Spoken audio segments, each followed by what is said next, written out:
waxa aad wax uga xasuusta waqtiga Talyaaniga ninkan odayga ah oo la yiraahdo Qaasin Hilowle. Qaasin wuxuu deganaa Muqdisho waqtigaas waxaana loo yaqaanay nanees aad iyo aad caan u ah oo la yiraahdo Iskifo. Qaasin Hilowle waa 70 jir wuxuuna dhalay fanaanada caanka ah ee Soomaaliyeed Faadimo Qaasin Hilowle. Qaasin Hilowle wuxuu aad u jeclaa heesaha Talyaaniga laakiin waxa dhici jirtay mararka qaarkood inuu u bedeli jiray heesaha Talyaaniga luqadda Soomaalida waxaana dhacda inuu heesahaas ka qaadi jiray tiyaatarka weyn ee Muqdisho.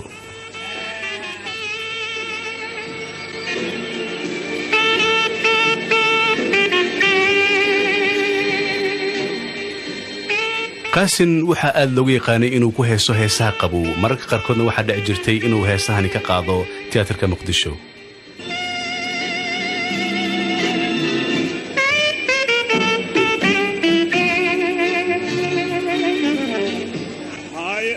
iskataka iman haddaan heebtaadi soo helay hay oran iskataka iman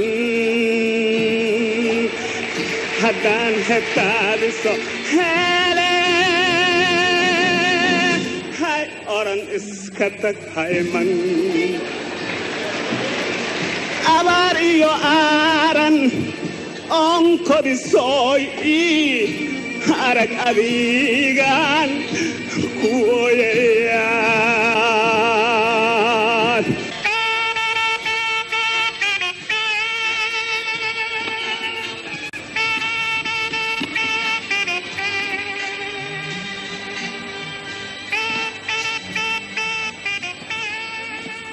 waa geesiyadii xornimada Soomaaliya wuxuu ka mid ahaa dadkii wax ka dhisay dhaqdhaqaaqyadii ugu horeeyay ee ka soo horjeeday gumaysiga.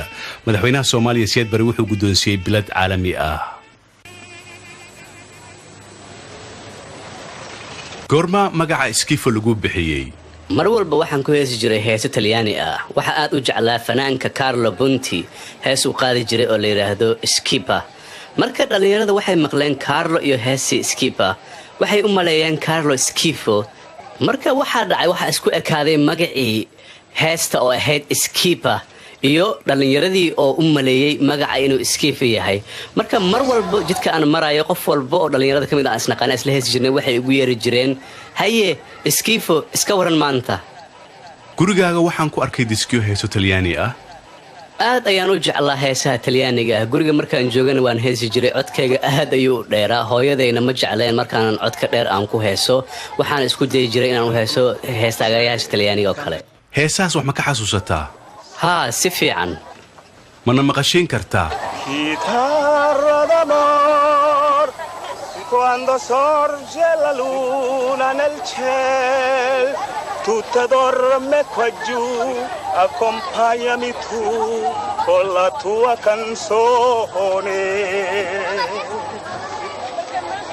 chitarra d'amor canta ancora la canzone d'amor che ripeta il mio cuor la divina illusione. Lo so, è solamente un'illusione d'amor che svenirà come ruggida nel sol, ma basta ciò per far sorridere questa cuore. maxaad ka xasuusataa waqtigii Talyaaniga uu joogay Muqdisho? waxa igu horeeyay aan xasuusto waa iyagoo furay dugsiyo hoose iyo iyagoo bilaabay garoomo isboortiga lagu ciyaaro. Soomaalida waqtigaas ma jecleen inay luqadda Talyaaniga bartaan. hooyaday lugta ayay mararka qaarkood iga xiri jirtay imana ogolaan jirin inaan luqadda barto iyadoo u maleysay wax aad u xun.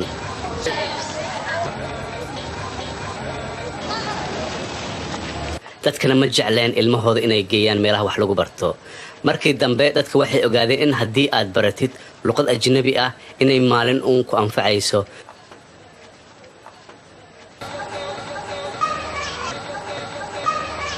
sidaa daraaddeed dad badan ayaa carruurtoodii keenay iskoolada talyaaniga iyadoo baray isboortiga iyo luqadaha oo talyaaniga ah oo markaas ay dhigaayeen macallimiin ka imaaday waddanka talyaaniga.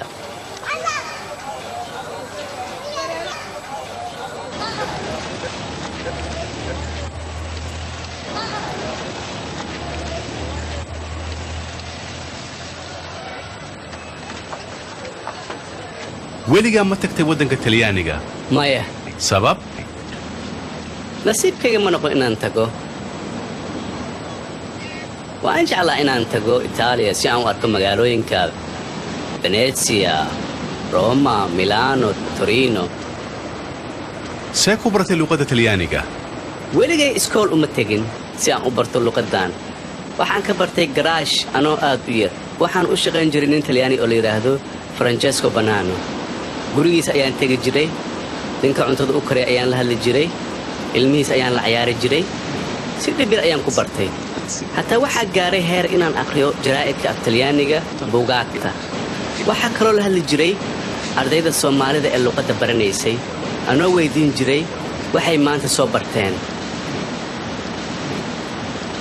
markaan weydiiyo waxay ii sheegi jireen in maanta loo soo qoray ABC-ga talyaaniga ah. markaas ayaan waxaan aqrin jiray waxyaalaha ay soo qorteen, iyo annagoo wato waraaq yar ayaan ku qoran jiray waxyaalaha ay ka soo bartaan iskuulka maanta. markii dambe waxaan gaaray heer ah in heesaha talyaaniga aniga gacantayda aan ku qorto, aan heeso ama u bedelo iyadoo laxanka isku mid ah luuqadda Soomaaliga. marka aad ayay u dhib badnayd sidaan u barto luuqaddan talyaaniga, laakiin waxaan ogaa luuqad walba in la baran karo